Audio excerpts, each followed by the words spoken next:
కొంతమంది ఇంకా లేట్ స్టేజ్లో వస్తారు. అంటే ఉదాహరణకి పుండు అయిపోయి ఒక 4 నెలలు, 6 నెలలు, సంవత్సరం, 2 సంవత్సరాలు అయిపోతుంది. పుండు సైజ్ పెరుగుతూ పోతుంది, లేదంటే తగ్గుతుంది, మళ్ళీ మళ్ళీ వస్తుంది. బోన్లో ఇన్ఫెక్షన్ స్టార్ట్ అయిపోయింది, పైకి స్ప్రెడ్ అయింది. సో అలాంటి పేషెంట్స్ వస్తారు. సో వీళ్ళకి మనం ముందు వూండ్ అసెస్మెంట్, అంటే డెప్త్ ఎంతవరకు ఉంది, ఇన్ఫెక్షన్ ఏ బోన్ వరకు ఉంది, బోన్ కండిషన్ ఎలా ఉంది, సో దీనికి సంబంధించి అవసరమైతే ఎక్స్రేస్ కానీ ఎంఆర్ఐ స్కాన్ కానీ తీసుకుని చూడడం, అక్కడ నుంచి శాంపుల్ తీసి, అయితే పస్ వస్తే పస్ శాంపుల్, లేదంటే బోన్ నుంచి చిన్న శాంపుల్ తీసి దాన్ని టెస్టింగ్ పంపించడం, ఆ రిపోర్ట్ ఆధారంగా పేషెంట్ కి ట్రీట్మెంట్ ఇవ్వడం, ఇన్ఫెక్షన్ తగ్గడానికి చూడడం, దాంతో పాటు సైమల్టేనియస్ గా సర్జికల్ డిబ్రేడ్మెంట్స్, ఏదైతే ఇన్ఫెక్టెడ్ డెడ్ టిష్యూ ఉంటుందో దాన్ని తీసేయడం, దీంతో పాటు regular dressings, sugar control, proper antibiotic, అంటే యాంటీబయాటిక్స్ కూడా మనకు నచ్చినట్టు ఇవ్వడం కాదండి. ఎప్పుడైతే ఇలాంటి ఇబ్బందులు ఉంటాయో వీళ్ళు ఆల్రెడీ చాలా రకరకాల యాంటీబయాటిక్స్ వాడి ఉంటారు. సో మనం పెట్టే యాంటీబయాటిక్ పేషెంట్ ఉన్న ఇన్ఫెక్షన్ ఏంటి, ఈ ఇన్ఫెక్షన్ మీద ఏ యాంటీబయాటిక్స్ బాగా పనిచేస్తున్నాయి అనేది మనకి వూండ్ స్వాబ్ కల్చర్ సెన్సిటివిటీ అని ఒక రిపోర్ట్ ఉంటుంది. ఆ రిపోర్ట్ ఆధారంగా ఎప్పుడైతే మనం టార్గెటెడ్ ట్రీట్మెంట్ ఇస్తామో అప్పుడు మనకి రిజల్ట్స్ అనేవి చాలా బెటర్ గా కనిపిస్తాయి. దీంతో పాటు కొంతమందికి ఓన్లీ విత్ డిబ్రైడ్మెంట్స్ లేదంటే టోటల్ కాంటాక్ట్ కాస్ట్తో కూడా సరిపోకపోవచ్చు. సో అలాంటి పేషెంట్స్కి సర్జికల్ ఆఫ్లోడింగ్ అంటాం.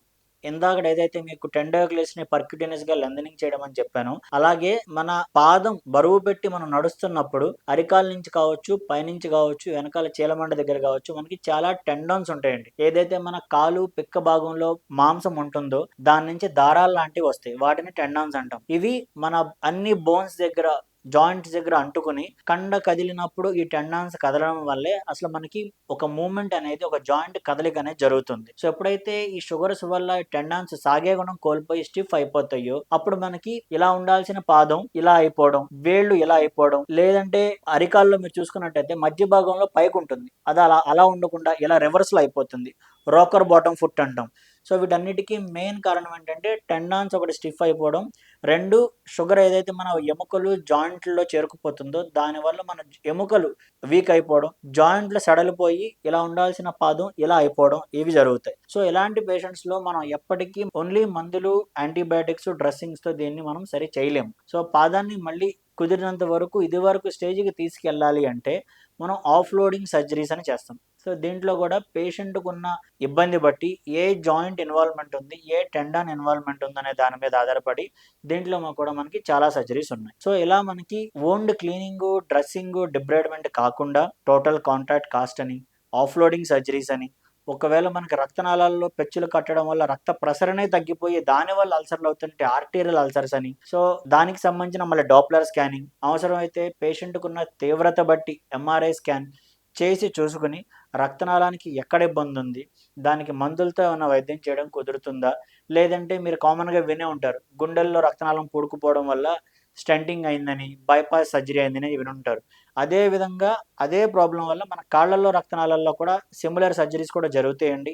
కాళ్ళలో రక్తనాళాలు కూడా ఒక స్టేజ్ కన్నా ఎక్కువ ఇబ్బంది జరిగి పూడుకుపోతే అక్కడ కూడా యాంజియోప్లాస్టీ అని, స్టెంటింగ్ అని, ఈ రెండు కూడా సరిపోని పేషెంట్స్లో, ఎక్కువ ఏరియా డ్యామేజ్ అయిన పేషెంట్స్లో ఎలా అయితే మనం గుండెకి బైపాస్ చేస్తాం అలాగే కాళ్ళలో కూడా బైపాస్ అని సర్జరీ చేసి రక్త ప్రసరణని మెరుగు చేసే అవకాశం కూడా ఉంది. సో ఇలా regular wound dressing and wound cleaning, డిబ్రైడ్మెంట్స్ కాకుండా ఒక డయాబెటిక్ ఫుడ్ పేషెంట్లో వేళ్ళని కాళ్ళని తీసే స్టేజ్ నుంచి దాన్ని మళ్ళీ వెనక్కి తీసుకొచ్చి కాళ్ళని పాదాన్ని కాపాడి వాళ్ళ కాళ్ళ మీద వాళ్ళ నడిసే అవకాశం మనం కలిగించే ఆప్షన్స్ ఇప్పుడు చాలా ఉన్నాయి. ఇంతే కాకుండా సర్జరీలు ఒకవేళ అవసరం పడినా సర్జరీ అయిపోయింది కదా అని అశ్రద్ధ చేయకుండా ఆపరేషన్ తర్వాత ఎలా అయితే మీరు గుండెకి కానీ మీ షుగర్ ట్రీట్మెంట్కి కానీ లైఫ్ లాంగ్ ఎలా అయితే జాగ్రత్తలు తీసుకుని అవసరం బట్టి 6 నెలలకో సంవత్సరానికో మీ డాక్టర్ని కలిసి మీ మందుల్లో మార్పిడి చేసుకుంటారో అదేవిధంగా మీకున్న తీవ్రత బట్టి 6 నెలలకు ఒక్కసారి, సంవత్సరానికి ఒక్కసారి మీ డయాబెటిక్ ఫుడ్ సర్జన్ని కలిసి మీ పాదం చూపించుకొని మందుల్లో కానీ మీరు వేసుకునే పాదరక్షలు ఫుట్వేర్లో కానీ ఏదైనా మోడిఫికేషన్స్ అవసరమైతే అవి క్రమం తప్పకుండా మీరు చేయించుకుంటూ ఉంటే ఈవెన్చువల్లీ మీరు శుభ్రంగా ఉంటారు. మీ కాలు ఒక్కసారి ఇబ్బంది అయ్యి తీసుకునే పరిస్థితి వస్తే దాని ఇంపాక్ట్ మీ కాలు మీద మాత్రమే కాదు, మీరు బెడ్ రిడెన్ అవుతారు, మీ శరీరం మీద దాని ఇంపాక్ట్ ఉంటుంది. సో మీరు ఇంకో మనిషి మీద ఆధారపడడం వల్ల మీ ఇంట్లో వాళ్ళ మీద దాని ఇంపాక్ట్ ఉంటుంది. మీరు ఒకవేళ వర్కింగ్ అయితే మీ జాబ్ మీద దాని ఇంపాక్ట్ ఉంటుంది.